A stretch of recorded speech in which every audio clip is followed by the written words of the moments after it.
شفت فيديو قوي جدا لأم عربية مسلمة تعيش هنا في ألمانيا. أول ما شفت الفيديو قلت بسم الله ما شاء الله، بسم الله ما شاء الله، بسم الله ما شاء الله. الأم دي هي نموذج للأم العربية المسلمة اللي المفروض تبقى عايشة في ألمانيا. إيه اللي حصل؟ الأم بتحكي إنه بنتها كانت في تمرين سباحة، والمتعارف عليه وده الطبيعي وده كان بيحصل معايا في الجيم. أنا لما كنت بروح الجيم في غرفة تغيير الملابس الرجالة كلها بتقلع قدام بعض وبتستحمى قدام بعض، وفي غرفة تغيير ملابس الستات نفس القصة، الستات كلها بتقلع قدام بعض والستات كلها بتغير قدام بعض. وده مش طبيعي، بس ده اللي هم متربيين عليه من هم صغيرين وده اللي هم شايفينه ده العادي. يعني ما فيش حد بيستهجن الموضوع. لما انا كنت بروح الجيم كنت بعمل حاجه قد يراها البعض بان هي حاجه مش نظيفه، بس انا كنت ببقى عرقان ومش هينفع ان انا استحمى قدام الناس، فكنت بلبس جاكيت تقيل وبروح استحمى في البيت. اللي حصل ان البنت راحت قالت لمامتها يا ماما بيعملوا كذا كذا في التمرين وانا مش حابه ده. فالام راحت مع البنت المدرسه وقالت للمدرسه يعني انا بنتي مش هينفع ان هي تغير كده قدام الناس، فانا بس بطلب منك انك تشوفي لها حل. فالمدرسه قالت لها لا وانا عندي طلاب كتير وانا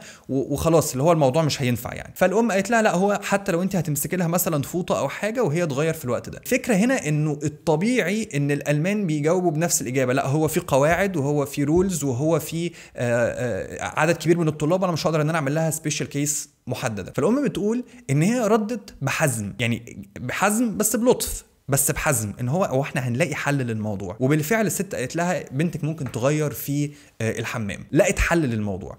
اللي عايز اوصل له من هنا ايه؟ انه في مواقف كتير للأسف العرب بيتعاملوا فيها على انهم مواطنين درجة تانية ليس لهم الحق في ان هم يقولوا احنا مش عايزين ده او عايزين ده. وهيطلع المنبطحين في التعليقات كالعادة وهيقول لي انت جاي في بلدهم وجاي تفرض القيود بتاعتك عليهم طب انا معلش بقى يعني على هذا الامر العجيب الغريب المريب اللي بيطلع من الناس المنبطحين لما بيروحوا الغردقة ولا ما بيروحوا شرم الشيخ الألمان وبيعملوا كل حاجة هم نفسهم فيها ومحدش بيقول لهم حاجة. ليه بنعامل الأجانب في مصر على إنهم ملوك، ولما احنا نيجي البلد بتاعتهم نتعامل على إننا عبيد؟ أنا مش فاهم ليه. وخلي بالك هم مش يعني أنا مش بألقي اللوم على الألمان، أنا بألقي اللوم على العرب اللي بيسمحوا بده، إن يبقى فيه حق ليك انت ما بتاخدوش بسبب ان انت قررت انت تبقى منبطح. قصة تانية شفتها على الفيسبوك لواحد صديق ليا، اب عربي معاه ولاده في القطر وواحد راجل الماني. فالراجل الالماني كان عايز يقعد ويحط رجله على الكرسي، ما تفهمش ملابسات القصه بالظبط ايه اللي حصل. المهم ان تقريبا الراجل الالماني زق واحد من العيال قال له يعني ايه حاسب عشان انا اقع. الاب العربي ما سكتش ولم يسمح بهذا التطاول واتصل بالبوليس، قال للبوليس تعال وحكى للبوليس اللي حصل وبشهاده الشهود ان هو زق الولد. فالراجل الالماني بيقول انا معايا شهاده صحيه ان انا من حقي ان انا اقعد وافرد رجلي على الكرسي عشان صحيا كده. فهو قال له، فالبوليس رد عليه قال له بغض النظر عن الشهاده الصحيه وبغض النظر عن اي حاجه انت مش من حقك ان انت تلمس الولد. ونزلوا من القطر والراجل الالماني هو اللي لبس الغلط لان هو اخطا. الراجل العربي مثل وقدوه يحتذى بيه، انه ما سمحش ان حد يجي على حق اولاده. ده اللي انا عايز اوصل له. ما تعيش داخل المانيا منبطح لانك دايما حاسس انه انا عبء على البلد، انا عالة على البلد. لا هو انت ولا عبء ولا عالة.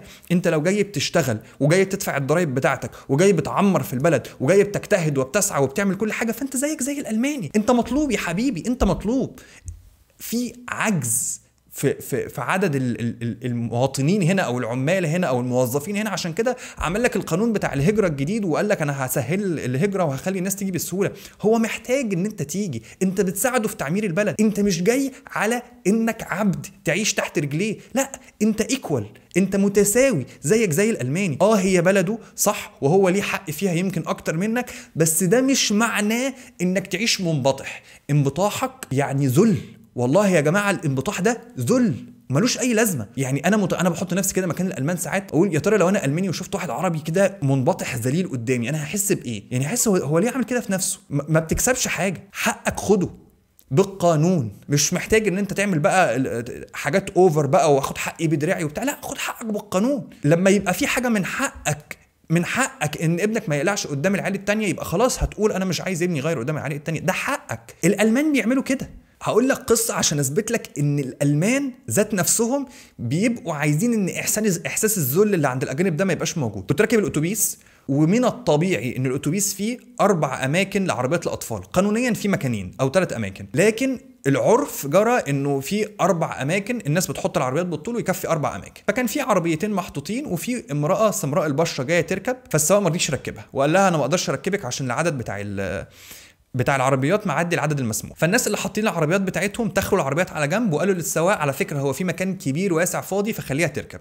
السواق ما رضيش، شبه الاتوبيس كله قاعد يقول له يا عم ركبها يا عم ركبها يا عم ركبها، وهو ما رضيش ان هو يركبها ومشي خطوتين، وانا يعني عندي شبه يقين ان هو بسبب ان هي سمراء البشره لو كانت بيضاء كان ركبها. ومشينا خطوتين، راجل عجوز من اللي هم بيتكئوا على العربيه اللي بتتزق دي جاي يركب، قالوا لا معلش مش هركبها. اشك شك كبير جدا ان هو ما رضيش يركبه، عشان لو ركبه كنا نقول ان هو عنصري مع الست اللي في الاول. وقعدنا نقول له برده في مكان كبير فاضي وركب الراجل، وبرده ما رضيش وتربس دماغه ومشي. وسط ما احنا قاعدين في الاتوبيس لقينا ست صوتها عالي، طلعت التليفون واتصلت بيه شبكه المواصلات خدمه العملاء يعني، وحكت لهم بصوت عالي يسمع السواق اللي حصل، وقالت انا في الخط الفلاني وركبنا والساعه كذا وكنا معديين على محطه كذا الساعه كذا، والسواق ما رضيش يركب الست السمراء، والسواق ما رضيش يركب الراجل العجوز، وانا محتاجه حالا رد منكم السواق ده هيحصل فيه ايه، بصوت عالي مسمع السواق. اللي عايز اوصله ان في نماذج ما شاء الله مشرفه جدا لعرب عايشين في المانيا ورافعين راسهم لفوق. النموذج ده هو النموذج اللي احنا المفروض نستدل بيه ونقول هو ده اللي احنا عايزين نبقى زيه، مش العرب الامتطيين او العرب المنبطحين. ببساطه شديده جدا. اي حد عنده اي سؤال في اي حاجه ليها علاقه بالمانيا يقول لي، وكالعاده ادعي لي.